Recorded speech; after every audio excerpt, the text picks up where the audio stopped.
Assalamualaikum warahmatullahi wabarakatuh. Salam sejahtera untuk kita semua. Perkenalkan, nama saya Yasa Najar Alawi dengan NIM 0442382284. Saya merupakan seorang mahasiswa dengan jurusan Teknologi Pendidikan di UPBJJ UT Bandung. Dalam video ini, saya akan membuat tutorial mengenai penginputan perintah-perintah dasar command prompt di perangkat komputer. Tugas ini atau video ini saya buat untuk memenuhi tugas 2 pada mata kuliah jaringan komputer. Mohon disimak bagi teman-teman semua. Semoga video tutorial yang saya buat bisa memberikan penjelasan dan membantu teman-teman dalam mengerjakan tugas 2 di mata kuliah jaringan komputer ini. Untuk itu kita akan lanjut dan beralih ke tampilan layar pada aplikasi command prompt.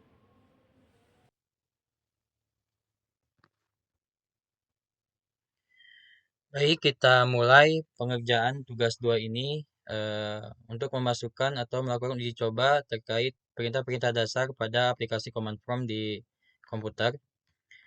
Yang mana pada tugas 2 ini, perintah pertama yang harus kita praktikan yaitu perintah cd. Ya. Perintah cd ini yaitu digunakan untuk berpindah atau melihat posisi folder aktif di command prompt. Di sini posisi aktifnya yaitu kita berada di direktori C dengan folder user. Nah, kita klik ya. Nah, di sini misalkan kita ingin berpindah dari folder user ke folder lain di direktori C. Maka di sini kita masukkan perintahnya ya, cd. Kita klik nama direktorinya yaitu C. 2.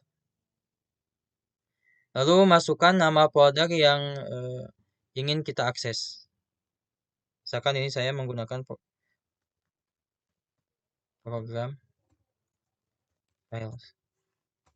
Nah, maka di sini berubah ya keterangannya mengenai folder aktif di tampilan command prompt ini. Sebelumnya yaitu folder aktifnya itu pada folder user, sekarang masuk ke program files. Lalu sekarang kita masuk ke perintah yang kedua, yang mana perintah kedua ini yaitu perintah CLS atau clear screen. Nah, fungsi dari perintah CLS ini yaitu untuk menghapus atau membersihkan tampilan command prompt dari perintah-perintah yang sudah kita buat. Di sini kan saya tadi sudah memasukkan ya perintah dari cd. Nah, ketika kita memasukkan perintah CLS seperti ini, nah maka tampilan layar di command prompt ini kembali bersih ya, kembali ke semula. Seperti itu. Lalu kita masuk ke perintah yang ketiga, yaitu perintah CLS slice tanda tanya. Nah, yang mana perintah ini yaitu untuk memberikan penjelasan atau help mengenai fungsi dari perintah CLS. Yang mana fungsi dari perintah CLS itu tadi yaitu untuk membersihkan tampilan layar. Clear the screen. Baik, kita lanjut ke perintah selanjutnya yaitu perintah dir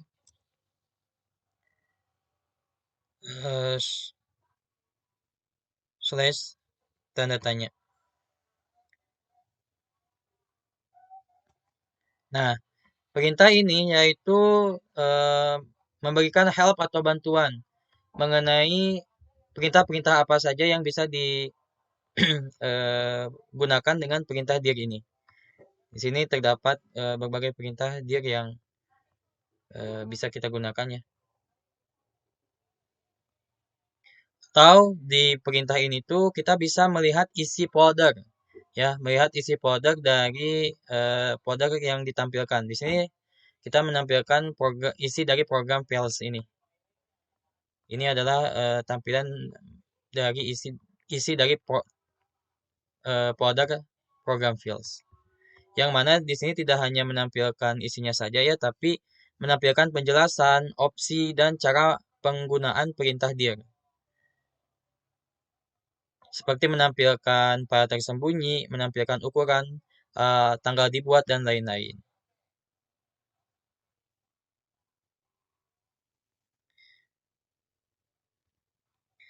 Selanjutnya kita masuk ke perintah yang kelima, yaitu perintah if ivconfig. Nah, perintah ivconfig ini digunakan untuk melihat informasi jaringan dasar yang sedang digunakan oleh komputer seperti alamat IP, subnet mask, dan default gateway.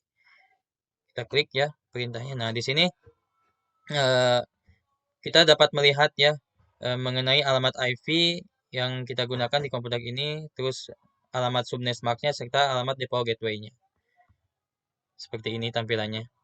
Kemudian kita masuk ke perintah yang nomor 6, yaitu perintah ivconfig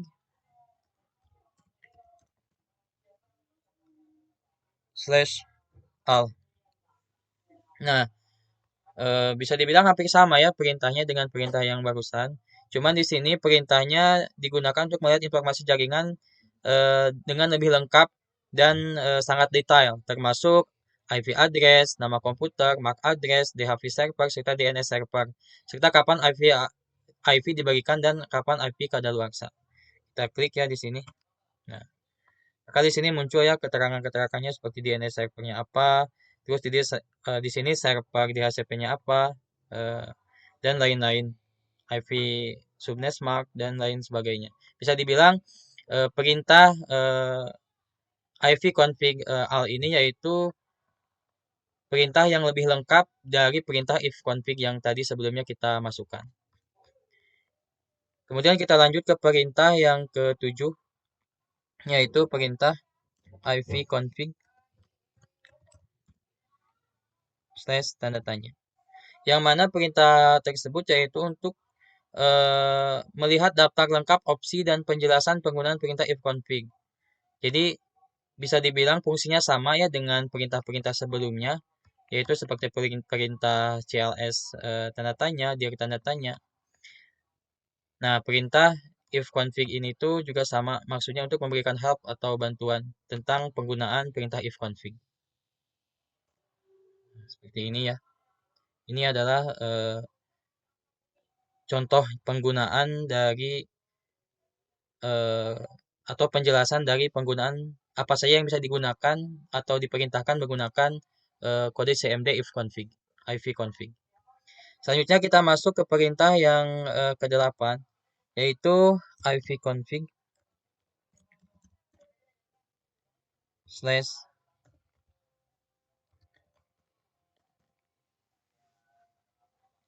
Nah, perintah ini yaitu untuk memutuskan atau melepaskan alamat IP yang sedang digunakan komputer, terutama pada jaringan di HCP. Nah, di sini kita klik ya, enter. Nah, maka di sini muncul ya tampilan bahwa komputer tidak memiliki lagi alamat IP sampai kita meminta lagi alamat tersebut menggunakan perintah selanjutnya, yaitu perintah ivconfig renew. Maka di sini keterangannya yaitu komputer tidak memiliki alamat IP. Selanjutnya kita masuk ke perintah yang selanjutnya ya, yang bisa dibilang masih ada hubungannya dengan perintah sebelumnya, yaitu ivconfig / renew. Nah, perintah ini untuk meminta IP baru dari server DHCP setelah kita lepaskan tadi pada perintah ivconfig release. Nah, muncul ya tampilannya seperti ini. Nah, maka setelah kita memasukkan kode atau perintah ifconfig renew, di sini kita kembali memiliki akses atau memiliki alamat IP yang sebelumnya kita lepaskan. Ini ya tampilannya. Kemudian kita masuk ke perintah yang ke-10, yaitu ivconfig /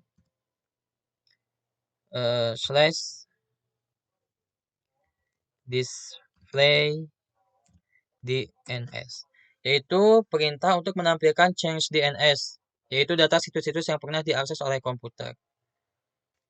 Nah, ini ya data-data atau situs-situs yang pernah diakses oleh komputer ini yang merupakan bentuk change-nya ya, atau bisa dibilang change ini tuh seperti sampah sementara yang tersimpan di dalam komputer. Kemudian kita masuk ke perintah selanjutnya, yaitu ipconfig slash push DNS. Nah, perintah ini fungsinya yaitu untuk menghapus change DNS agar komputer memperbarui data DNS-nya. Kita klik enter. Nah, muncul ya keterangan seperti ini yang mana menandakan bahwa DNS server pada komputer ini sudah berhasil diperbarui atau change-nya sudah dibersihkan. Kita masuk ke perintah yang ke-12, yaitu if config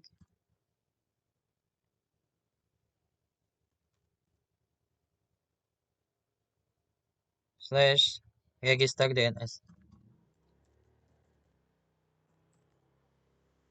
Ya, fungsi dari perintah ini, ya ini adalah tampilannya yaitu akan mendaftarkan ulang komputer ke DNS server dan memperbarui informasi DNS secara otomatis. Biasanya digunakan ketika komputer mengalami masalah jaringan atau terdeteksi di jaringan lokal. Kita masuk ke perintah selanjutnya, yaitu perintah ping. Nah, yang mana fungsi dari perintah ping ini yaitu untuk mengakses atau melakukan tes pada komputer apakah komputer terhubung dengan suatu alamat IP atau alamat domain dan mengukur kecepatan responnya. Di sini kita akan coba mengakses atau melakukan ping ke domain Google atau IP Google ya. Kita, kita klik nama domainnya ya di sini, yaitu google.com.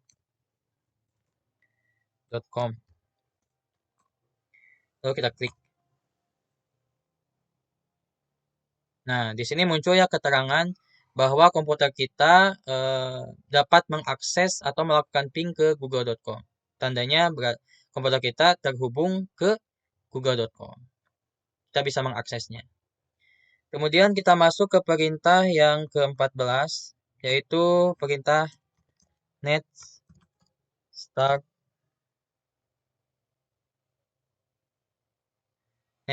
ya. Nah, perintah ini yaitu untuk menampilkan daftar koneksi jaringan aktif beserta port yang digunakan komputer. Di sini kita klik. Nah, di sini muncul ya keterangan mengenai program atau aplikasi apa saja yang sedang menggunakan koneksi internet termasuk IP tujuan dan jenis protokolnya yang diakses di komputer ini. Lanjut ke perintah yang ke-15 yaitu perintah tracer.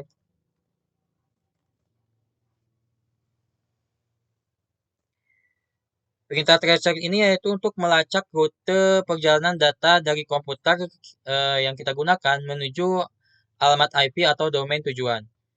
Nah, contohnya di sini kita akan mengakses atau melihat perjalanan data dari rute perjalanan data dari komputer ini menuju domain Google. Kita klik tracer google.com. Lalu kita klik.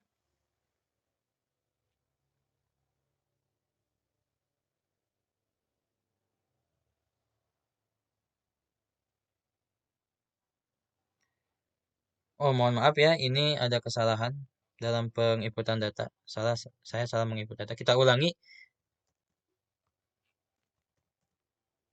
Tracer google.com.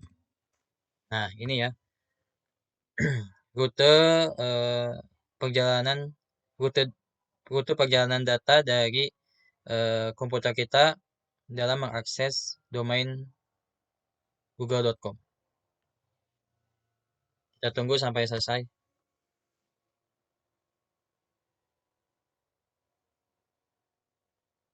Nah, ini tuh adalah tampilan angka-angka atau data-data ini tuh adalah tampilan router atau server yang dilewati ya sebelum eh, komputer sampai berhasil mengakses domain Google.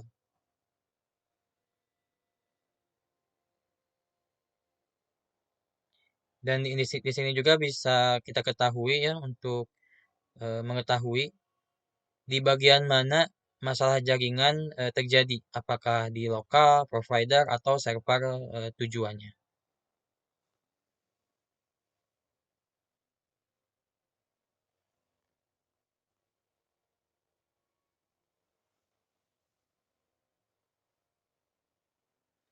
Sudah selesai ya, ini tampilannya dari perintah netstack. Maaf, dari perintah recheck. Sekarang kita masuk ke perintah ke-16, yaitu perintah patch ping.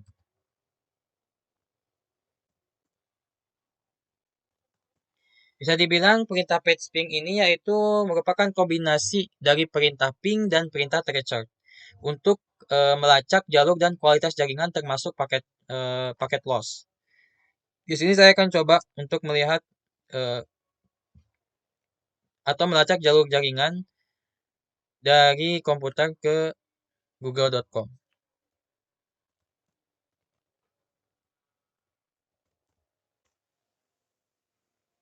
Ini tampilannya dan sedang dalam proses ya. Kita tunggu sampai prosesnya selesai.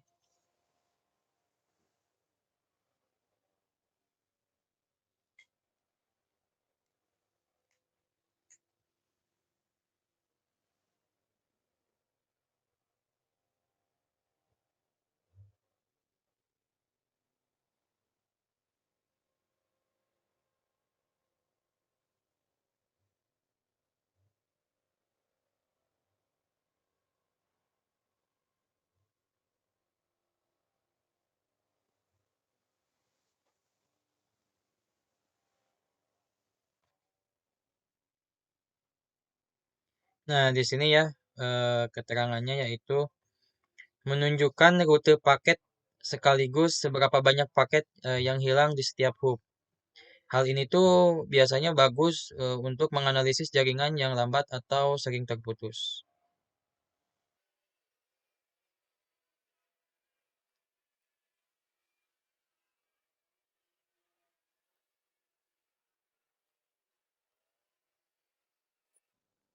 Dan bisa kita lihat ya di sini adalah tampilan lengkap setelah kita memasukkan perintah patch ping. Lebih tepatnya patch ping menuju domain google.com. Ini tampilannya seperti ini. Kita lanjut ke perintah yang ke-17, yaitu perintah ns log off.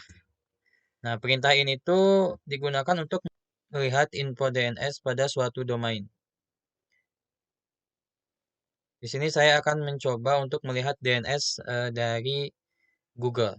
Kita masukkan ns-logout google.com. Klik enter. Nah, di sini muncul ya server DNS dari Google, data mengenai DNS server dari google.com, dan di sini ada keterangan mengenai alamat IP dari DNS server tersebut dan alamat-alamat lainnya yang terhubung ke DNS Google. Kita lanjut ke perintah yang selanjutnya, yaitu perintah nets. Nah, perintah nets ini tuh berfungsi untuk mengatur konfigurasi jaringan Windows seperti WiFi, user, firewall. Nah, sekarang kita masuk ke perintah yang ke-18, yaitu perintah nets. Yang mana perintah nets ini tuh untuk mengatur konfigurasi jaringan Windows seperti WiFi, firewall, serta IP. Nah, di sini saya akan menggunakan perintah nets untuk melihat daftar jaringan atau perangkat WiFi apa saja yang sudah pernah terhubung ke komputer saya ini. Kita di sini masukkan perintah nets ulang show profile. Lalu kita klik enter. Nah, di sini muncul ya keterangan mengenai perangkat WiFi apa saja yang pernah terhubung di komputer saya. Ya, ada sebanyak ini ya nama-nama perangkatnya yang pernah terhubung. perangkat WiFi yang pernah terhubung. Kemudian kita masuk ke perintah yang ke-19, yaitu perintah route. Yang mana perintah route ini berfungsi untuk menampilkan dan mengatur jalur router jaringan. Di sini saya akan memasukkan perintah route print. Nah, ini tuh untuk menampilkan atau melihat arah jalur data yang digunakan komputer saat mengakses jaringan. Seperti ini tampilannya ya, setelah kita memasukkan perintah route print. Sekarang kita masuk ke perintah terakhir pada perintah CMD di tugas 2 ini, yaitu perintah net. Nah, perintah net ini sendiri fungsinya untuk digunakan dalam melakukan administrasi jaringan seperti user, share, dan service. Contohnya di sini saya klik dulu ya untuk perintah net ini. Nah, maka akan muncul tampilan pilihan-pilihan perintah yang akan kita akses. Ya, di sini saya ingin mencoba untuk melihat data user yang digunakan atau nama user yang digunakan di komputer ini. Kita masukkan perintah net, lalu klik user, lalu klik enter. Nah, sekarang muncul ya keterangan atau tampilan bahwa di sini pengguna usernya itu bernama ini ya, bernama saya sendiri, Yasan Najar Alawi. Dengan demikian, saya rasa untuk tugas 2 ini, seluruh perintah CMD yang ditugaskan pada soal-soal sudah saya selesai praktikkan. Dengan itu, saya memohon maaf bila dalam pengerjaan tugas 2 ini masih terdapat kesalahan-kesalahan, baik salah kata atau salah penjelasan dari saya dalam mengerjakan tugas 2. Saya harap tugas yang saya kerjakan ini bisa menjadi manfaat atau referensi bagi teman-teman yang membutuhkan dalam pengerjaan tugas 2 jaringan komputer. Sekian dari saya, terima kasih banyak atas segala perhatiannya. Wallahu muwaffiq ila aqwamit thoriq. Wassalamualaikum warahmatullahi wabarakatuh.